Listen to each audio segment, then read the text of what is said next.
Hey everybody, welcome once again to the Road to the Procure Tech Cup. I'm your host, Joël Collin Demers. Episode 20, we're getting into the 20s. So it's exciting. We're nearing the end of the season on our live virtual conference that's coming up at the end of April, but I will give you more details about that in just a second. We've got an all-Canadian show for you today. What a treat. Convergentis is here. We're going to be talking about change management strategies for end-to-end procurement platforms. And I know that's a mouthful, but I promise it'll be worth it if you stick around with us. If you're in the chat, let us know where you're watching from. I see Michelle from Atlanta. Hello, thanks for tuning in. And yeah, let's get going here. So a little bit of housekeeping before I bring on our guests. The journey continues on the road to the Procure Tech Cup. So as I just mentioned, we're in the final weeks here. We've got 6 more episodes counting today's episode. And then at the end of April, everything culminates with our Procure Tech Unpacked virtual conference, where if you're a procurement pro, you've been following the season, you want to know what the art of the possible is with Procure Tech in 2026. We have 10 vendors coming to demo their products and show you how to navigate the solution category that they're in, whether it's sourcing, whether it's contract management, whether it's end-to-end platforms, procure to pay, supplier relationship management, etc. We're going to also have peer-led breakout sessions so that we're making you a new best friend in your industry that's living through something close to what you're living through if you're doing digital transformation. So you can always validate with other folks, right? I think that's a superpower that's underutilized by a lot of folks. So if you are interested in participating, it's going to be 3 half days. So we don't want you to travel or book expensive tickets or anything like that. I just want to get you in, give you the value, give you the knowledge that you need to be successful, and then get you out, right? So highly utilitarian, maybe too much so, but it is my nature with the newsletter and everything that we do, including this show. So you have the QR code there if you want to apply for a spot. First come, first serve. We're only filling 60 spots to keep things intimate and effective. And we've got almost 2/3 already sold out. So make sure that if you're interested, you take action so that you don't miss out on the possibility to do that. All right. So what are we talking about today, right? If we shift to the show. So we'll just make sure with our friends at Convergentis that we know what an end-to-end procurement platform is, right? We're all on the same basis from a definition standpoint. And then we're going to talk about change management for end-to-end platforms, right? And you'll see in the agenda, we talk about AI. So AI is always at the forefront of conversations, in my conversations with clients, in Convergentis's conversations. And so we'll just define what we mean by that, right, at the start. And then we'll talk about how you drive adoption, how you should be using AI for insights, and where it's a good fit, where it's not a good fit. And then we'll wrap things up by 12:30 p.m. Eastern time here. So in the next half hour. So actually, before we do that, before we get into the definition here, let me bring on my guests. So we've got Elisa, head of or VP of design, I should say, right, at Convergentis, and we've also got Michelle, who's a design lead. And so very happy to have you guys with us. Thanks so much for being here. It's great to be here. Thank you for having us. And you guys are out of Calgary, right? That's right. You bet. Beautiful. Yes. Yeah. So not making a liar out of me. It's an all Canadian show this week, which never happens. So I'm going to bask in that for a while.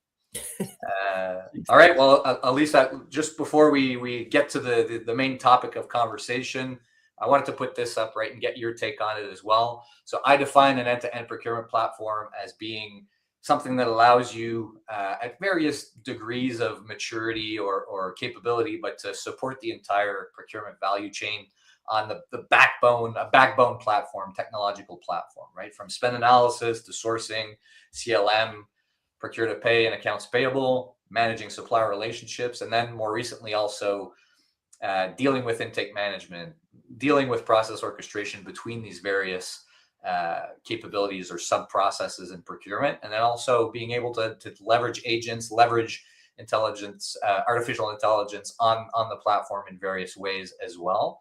So that's how I think about it. How do you guys think about it at Convergentis? Yeah, no, I agree. I'd like to say maybe I disagree, but no, I 100% agree.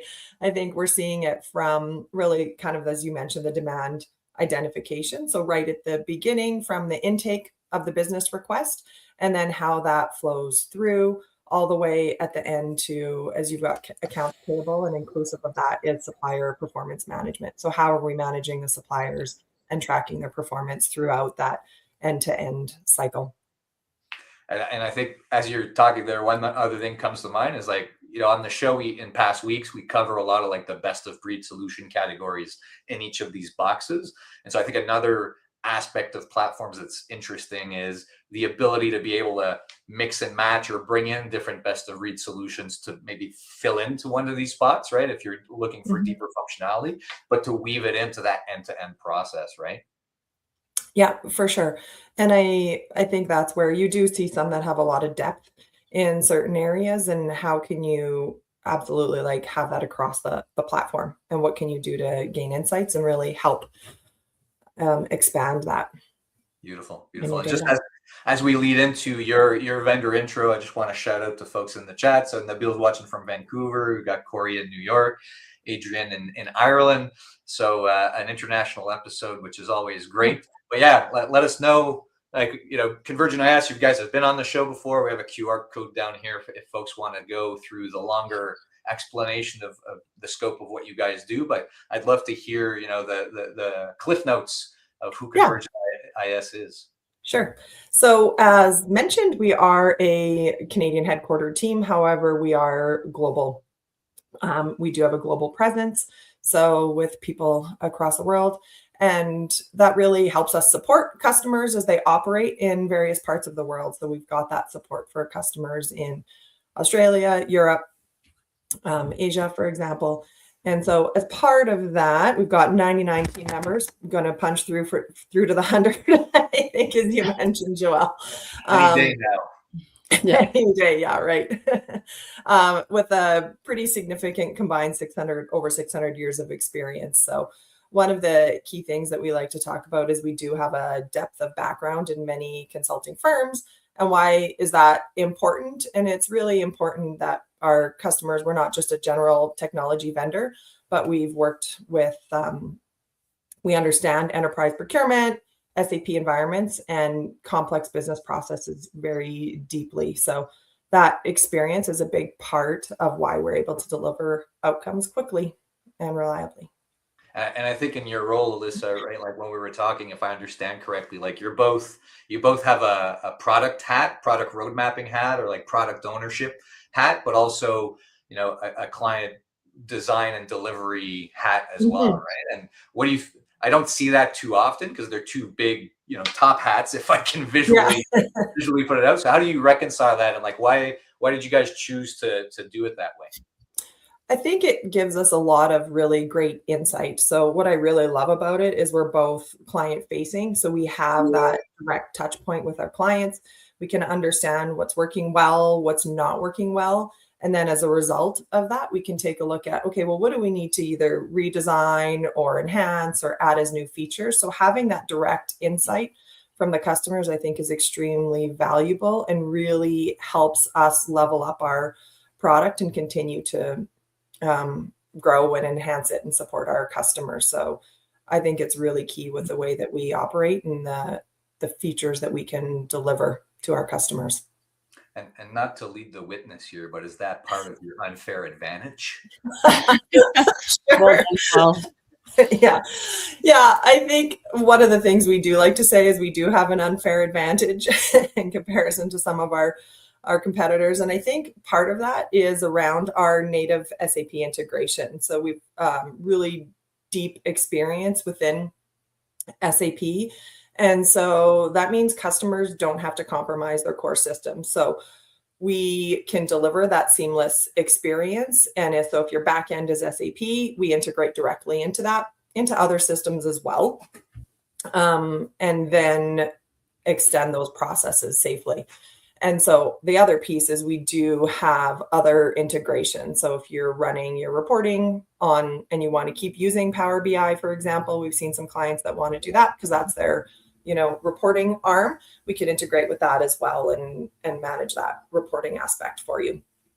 So the other big piece is that we have fast, flexible application builder, like we call it. Sometimes you'll hear the term micro app, and that really allows us to have quick turnaround on supporting functions or applications that you need to build.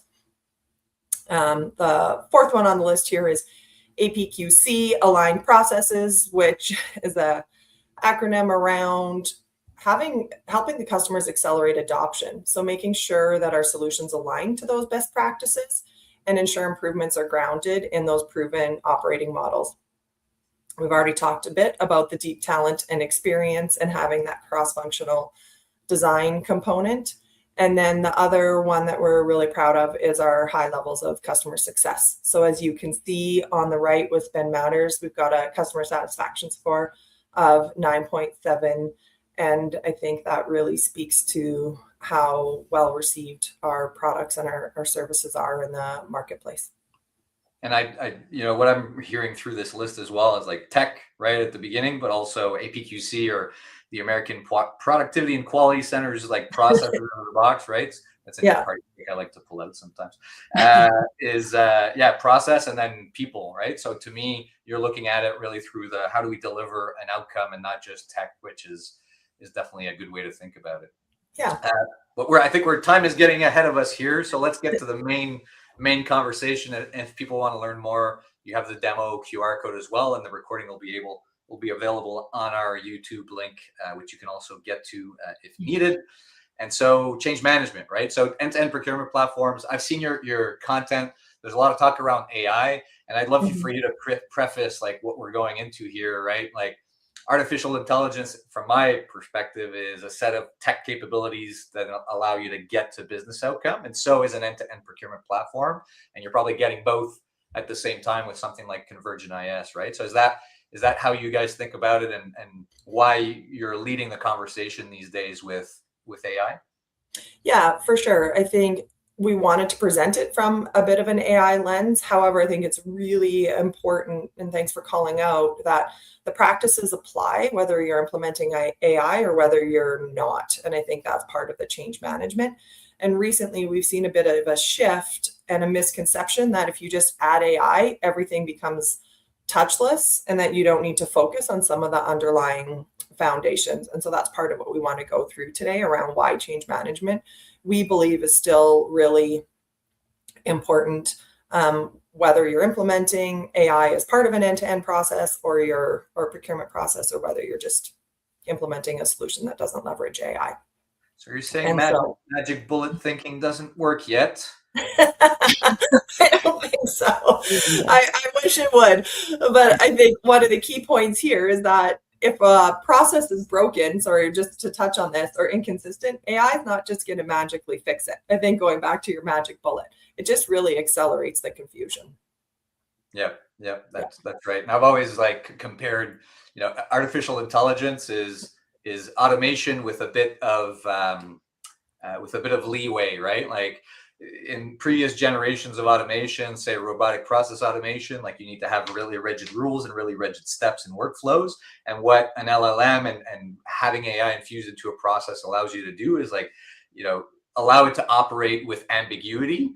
And so, but you still need to give it rules and guardrails and objectives and be clear on why you're running the LLM or an AI agent in a process, right? So I think that's bang on in my book. Yeah, for sure. And what we're seeing, and as we know, AI, it's often deployed to automate, various pieces throughout that end-to-end cycle. And so as part of that, for example, if you have inconsistent supplier evaluation criteria built in, right, and AI is looking at it, but it's inconsistent, then you're going to have unreliable recommendations. So you really need to make sure that you're setting up that foundation and ensuring that your data is structured, it's consistent, and it's reliable. And then you can apply AI in order to really generate a lot of those insights.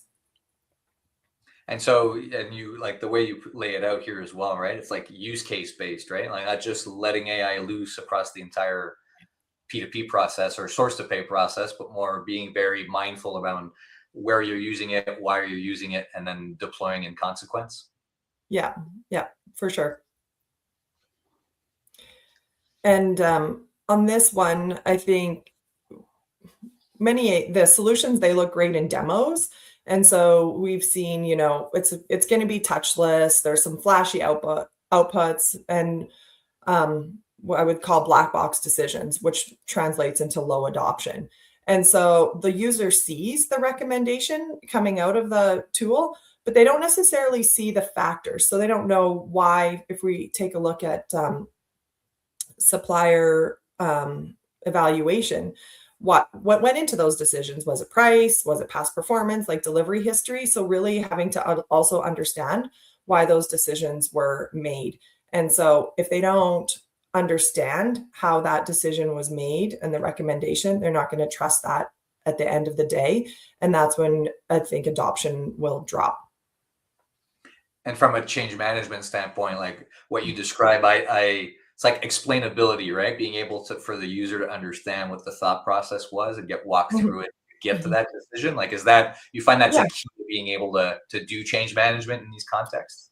For sure. And I think understanding and helping set some of those parameters up. So I think it really still requires, the people, the process, and the technology to all be aligned when you're looking at implementing any solution. Yeah, absolutely. Okay, so I'm going to jump in here.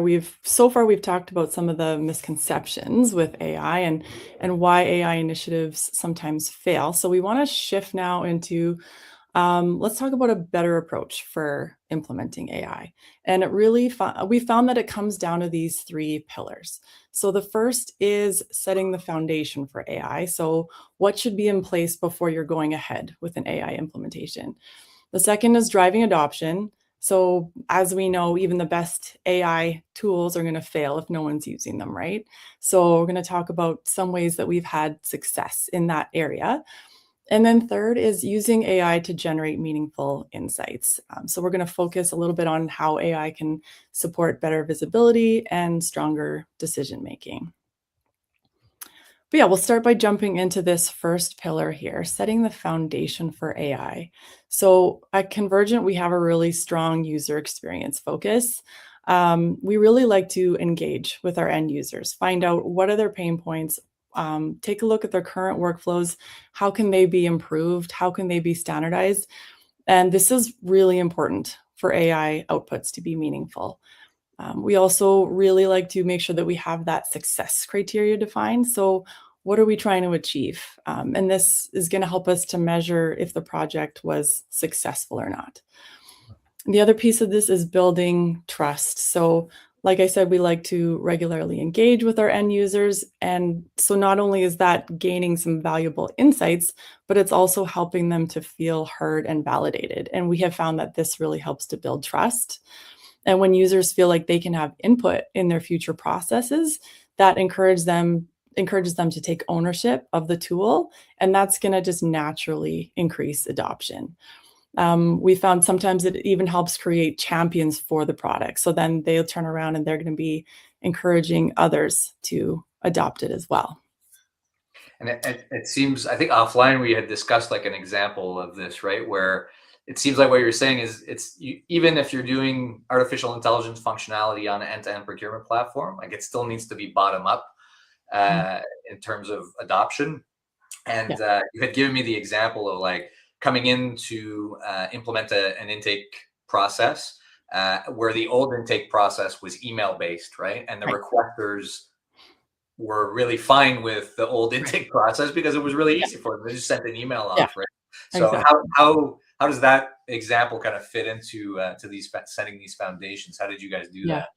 Yeah, exactly. So like you said, we found that the end users were perfectly fine to continue with sending the emails and going with the old processes. But then, of course, the people that need to be intaking that information are getting it from all sides, and they're getting it from 30, 40 different people.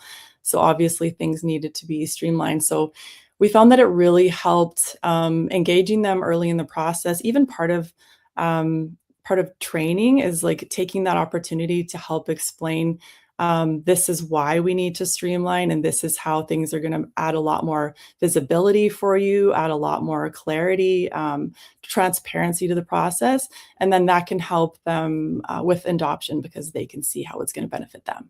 Yeah. So you might do a little bit more work at the start, but I'm going to give you a whole lot more value later on in the process, right? Right. Exactly. Okay, so the next pillar that we wanted to talk about was driving adoption.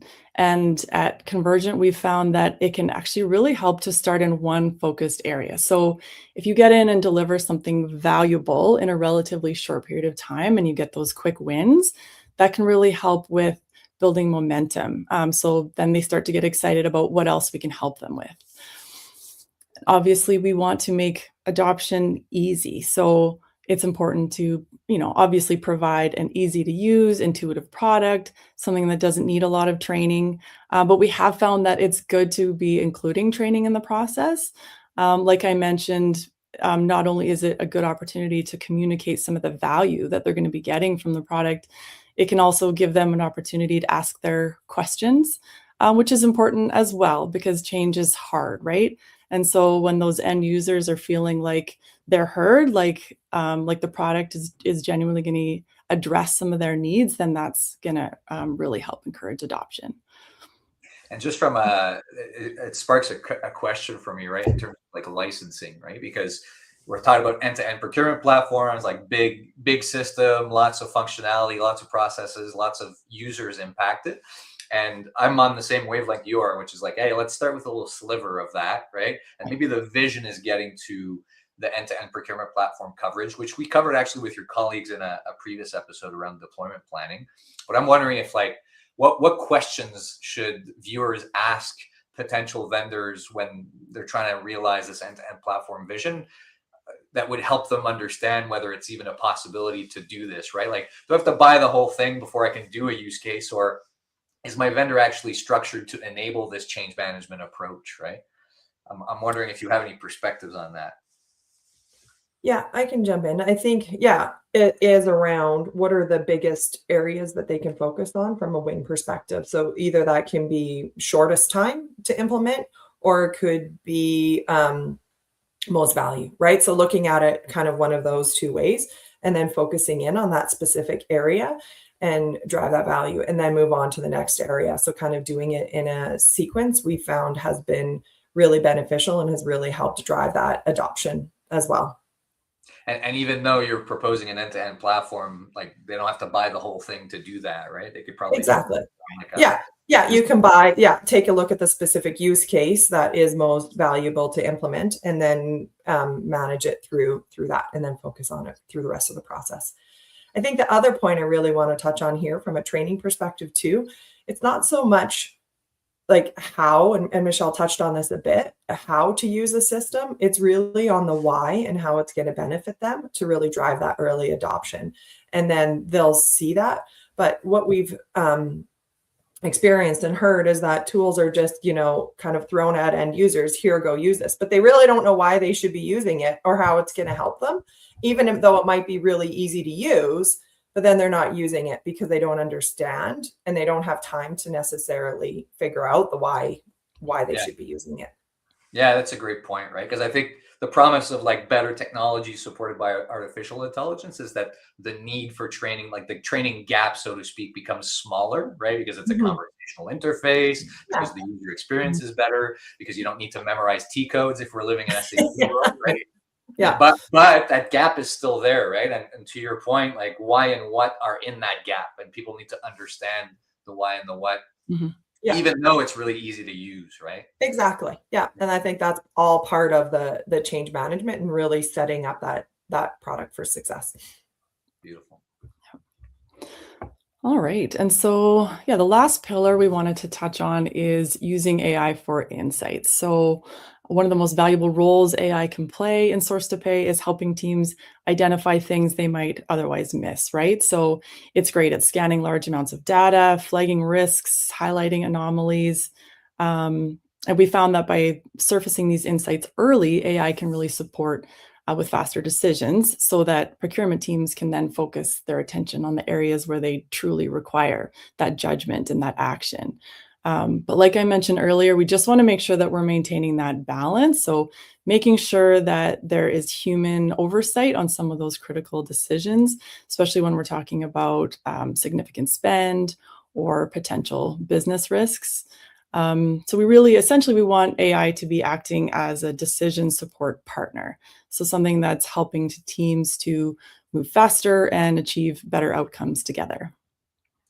And Michelle, would it make sense? Like, we talked at the front end about how folks can kind of build their own stuff too, right? Or I think it might have been offline, right? In your toolbox, like people can build their own agents because they're Right. building their own workflows, etc. Like, Yeah. do you see in parallel to change management on the actual tool itself, there's also training and change management needed on digital literacy or AI literacy to understand, like, what is AI good at, what are its weaknesses, and like where should we leverage it for insights or even for workflow automation, and where is it a complete mistake and very risky to do so? Like, is that something you're seeing as well?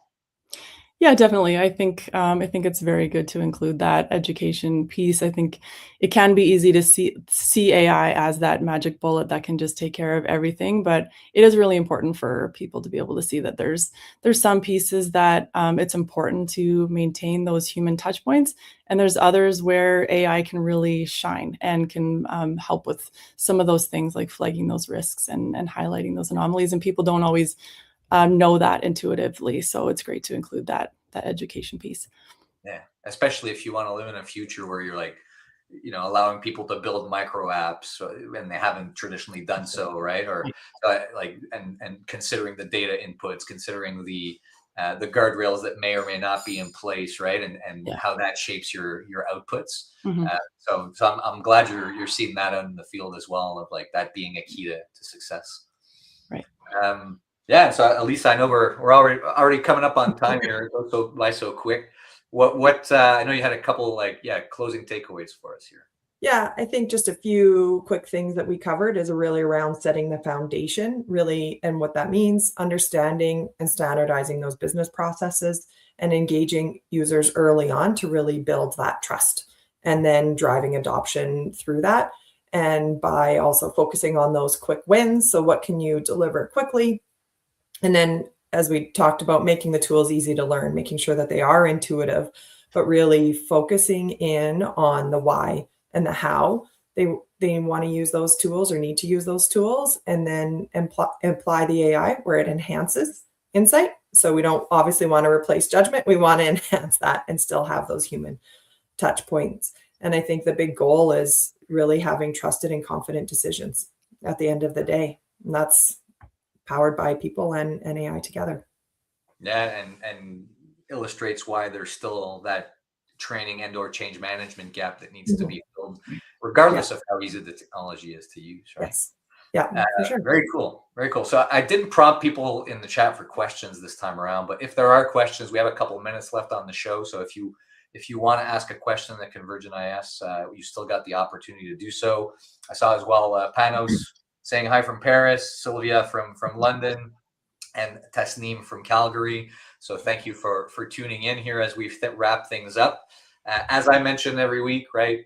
We have the show every week, but I also send out the newsletter every week with a new article, a new piece, a new framework, a new trend that you guys should be aware of if you're trying to tune in to procurement technology, what's happening on the market, and how you can best leverage it. So sharpening the axe, right? Like having the right reflexes as you embark on these digital transformation initiatives.